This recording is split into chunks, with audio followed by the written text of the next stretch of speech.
حنية ابن البدوية ما رسمتونا شيخ بخوانه ما حد من جانه لو ضك عيونه.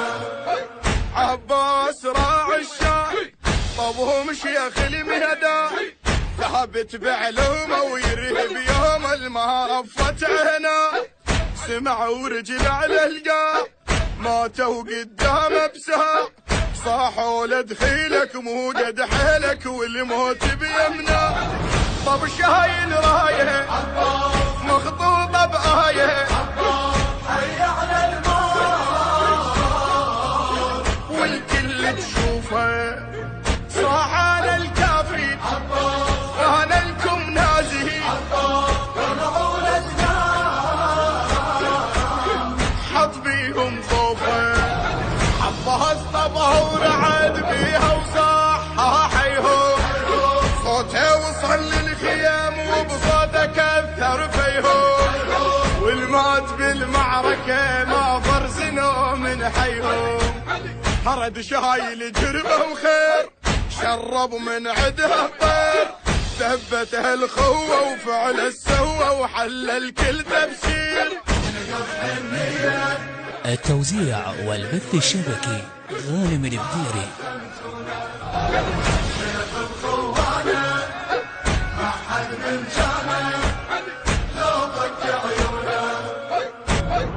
عباس رفس الواد شال العفيات وياه دماغ زوده وخط حدوده بنص ميدان القام.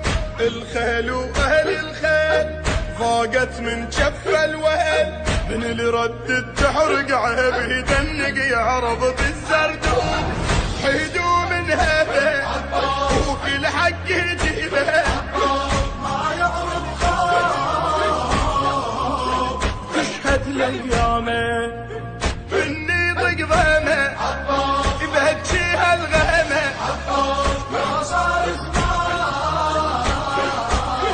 ما حد قدامه.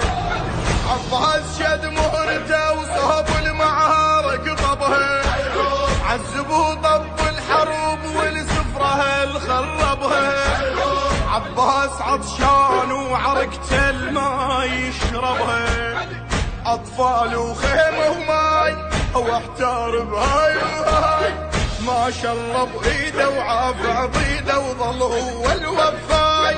يلقط حنية ابن البدوية ما رخمتونا شيخ بخوانه ما حد من جانه لو ضك عيونه.